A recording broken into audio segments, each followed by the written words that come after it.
আসসালামু আলাইকুম everyone, welcome back to Ishan's mom happiness channel. আজ আমি কালো সর্ষে, কারি পাতা, শুকনো লঙ্কা আর নারকেল ফোড়ন দিয়ে দারুণ স্বাদের একটা চাল কুমড়ো রেসিপি শেয়ার করব। চাল কুমড়োটা আমি হাফ নিয়েছি আর নারকেলটা আমি কিছুটা ছোট্ট ছোট্ট করে কেটে নেব আর বাদবাকিটা আমি কুড়িয়ে নেব। আছে ছোলা, কারি পাতা আর কালো সরিষা। চাল কুমড়োটাকে আমি এইভাবে করে কেটে নিয়েছি। রান্নার জন্য আমি কড়াই বসিয়ে দিয়েছি। আপনারা রান্নাটা সরিষার তেলেও বানাতে পারেন। আমার কাছে সেদিন সরিষার তেল ছিল না, সেই কারণে আমি একটু রিফাইন্ড অয়েল দিয়ে দিলাম। তেল গরম হয়ে গেলে কালো সরিষা, শুকনো লঙ্কা, কারি পাতা আর নারকেলটাকে এইভাবে ছোট্ট ছোট্ট করে কেটেছি সেটাকে তেলের মধ্যে দিয়ে দিলাম। 10 থেকে 15 সেকেন্ড এইভাবে আমি তেলের উপর নাড়াচাড়া করব। এটা যখন তেলের উপর নাড়াচাড়া করছিলাম এত সুন্দর একটা স্মেল আসছিল, মানে ধারণার বাইরে। 10 থেকে 15 সেকেন্ড পর আমি কেটে রাখা চাল কুমড়োগুলোকে দিয়ে দিলাম। তো আপনারা কি জানেন এটাকে চাল কুমড়ো কেন বলা হয়? এটা ঘরের চালে হয়, সেই কারণে এটাকে চাল কুমড়ো বলা হয়।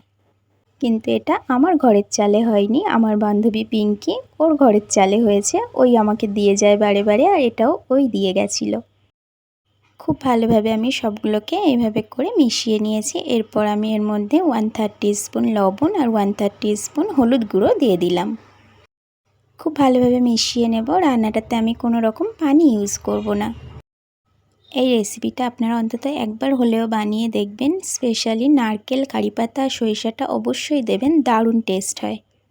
এরপর আমি এখানে কিছুটা কাঁচা ছোলা দিয়ে দিলাম। তো ছোলাটাকে আমি ওভারনাইট ভিজিয়ে রেখেছিলাম। ছোলাটা আপনারা আপনাদের পছন্দ মতো একটু কম বেশি করে দেবেন। তো খুব ভালোভাবে আমি নাড়াচাড়া করে নিয়ে এটাকে আমি ঢাকা দিয়ে 5 মিনিট লো ফ্লেমে রান্না করব।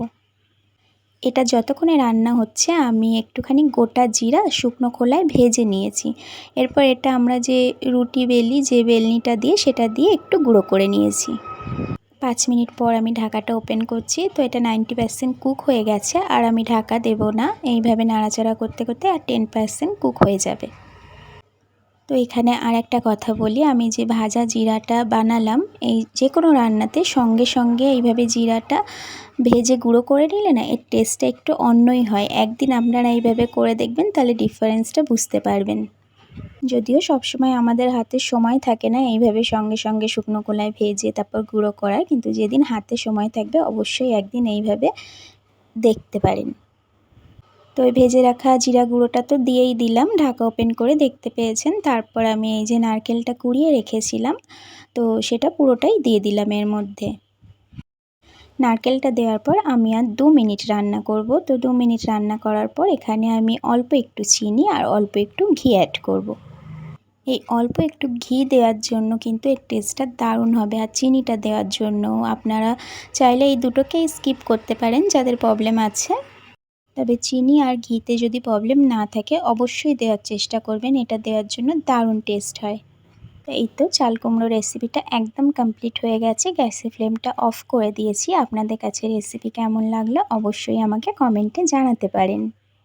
এরকম ধরনের আরও রেসিপির আপডেট পেতে আমার চ্যানেলটাকে সাবস্ক্রাইব করে রেখে পাশে থাকা বেল আইকনটা প্রেস করে রাখতে পারেন। যারা অলরেডি কাজটা করে রেখেছেন তাদেরকে থ্যাংক ইউ সো মাচ। আল্লাহ হাফেজ।